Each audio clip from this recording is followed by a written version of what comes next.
Hi, this is Khushbu with another topic of class 9 triangles. So triangles के अंदर आपने congruency पहले prove करी है.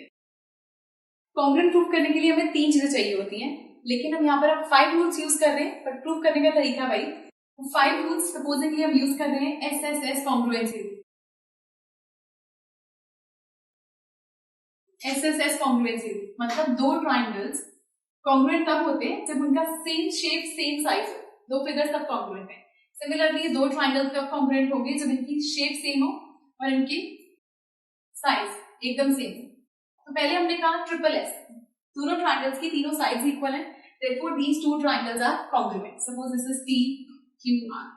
So yes, we can say ABC is congruent to triangle PQR. Second rule, अगर हम इसमें दिखाएं side angle side congruence rule. Side angle side congruency rule होता है जब दो साइड्स के बीच में एक एंगल इक्वल आ रहा हो, दो साइड्स और एक एंगल. दैट मीन्स हमारे पास ये दोनों ट्राइंगल में अगर AB और PQ आ रही है एक साइड, ये एंगल आ रहा है एंगल B एंगल Q के इक्वल और BC इक्वल आ रही है QR के, तो यस SES कॉन्ग्रुएंस रूल से ट्राइंगल्स कॉन्ग्रुएंट होंगे. थर्ड आता है angle angle side congruency rule.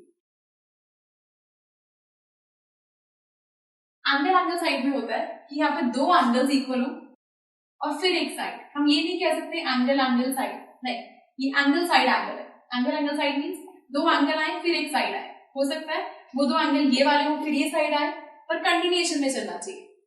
So angle angle side means ये दो एंगल ये एक साइड या तो ये हो या फिर हो कि ये दो एंगल्स हो और ये एक साइड हो, या फिर हम ये लें इसके अंदर कि ये और ये एंगल हो और फिर ये साइड हो, ये और ये एंगल हो फिर ये side. This is angle angle side.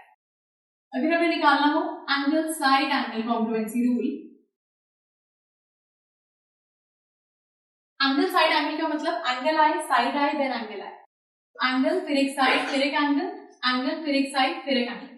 कोई भी साइड पे हो सकता है. एंगल फिर एक साइड फिर एक एंगल, एंगल फिर एक साइड फिर एक एंगल. तो कंटिन्यूएशन ये बेसिकली टूटना नहीं चाहिए. सो ये रूल्स है. The last rule is RHS congruency rule. RHS congruency rule में हमारे पास ये एक ट्राइंगल है, ये एक ट्राइंगल है, राइट एंगल ट्राइंगल है, ये एक ट्राइंगल है, ये भी राइट एंगल है. दो ट्राइंगल्स तब कॉन्ग्रुएंट होंगे अगर इनका राइट एंगल दोनों में हो, दोनों में हाइपोटेन्यूज इक्वल आए और रेस्ट दोनों में से कोई भी एक साइड इक्वल हो, चाहे परपेंडिकुलर की चाहे बेस की. तो हम कहते हैं कि RHS कॉन्ग्रुएंसी रूल से ट्राइंगल्स कॉन्ग्रुएंट है. तो बेसिकली ये मेन 5 रूल्स हम यूज कर रहे हैं. देन नेक्स्ट आता है, सपोज हमारे पास एक ट्राइंगल है, एक ही ट्राइंगल के अंदर या आपने पढ़ा हुआ sum of two sides is always greater than third side. आप कोई भी दो साइड का सम लेंगे, सपोज इन दोनों को लिया तो इन दोनों का सम थर्ड साइड से बड़ा होगा. सपोज इन दोनों को लिया इनका सम इससे बड़ा होगा. सपोज इन दोनों को लिया तो इनका सम इससे बड़ा होगा. That's why sum of any two sides of a triangle is always greater than the third side. Then the third side. दूसरी चीज इसमें एक आती है प्रॉपर्टी, अगर आपके पास एक ट्राइंगल में कोई दो साइड्स इक्वल है, कोई दो साइड्स इक्वल है तो उनके ऑपोजिट एंगल्स भी इक्वल होंगे. अगर ये दोनों साइड इक्वल है तो इनके सामने वाला एंगल ये, इसके सामने वाला एंगल ये, एंगल्स भी इक्वल होंगे. So angles opposite to equal sides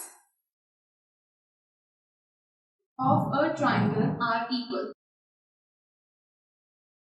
similarly अगर दो एंगल इक्वल हैं तो उनके सामने वाली साइड्स भी इक्वल होंगे. वो दो साइड्स क्या मतलब दो एंगल ये वाले हों, ये और ये, तो उस केस में इसके सामने वाली साइड ये, इसके सामने वाली साइड ये, दोनों साइड्स भी इक्वल होंगे.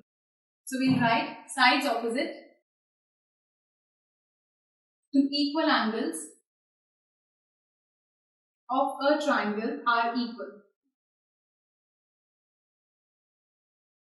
थर्ड चीज आती है, अगर एक ट्राइंगल के अंदर सपोज ये साइड बड़ी है, ये साइड बड़ी है तो इसके सामने वाला एंगल भी बड़ा होगा. बाकी जैसे सपोज ये साइड इससे बड़ी है तो इसके सामने वाला एंगल ये है, इसके सामने वाला एंगल ये है, तो ये वाला एंगल ये वाला एंगल इससे बड़ा होगा.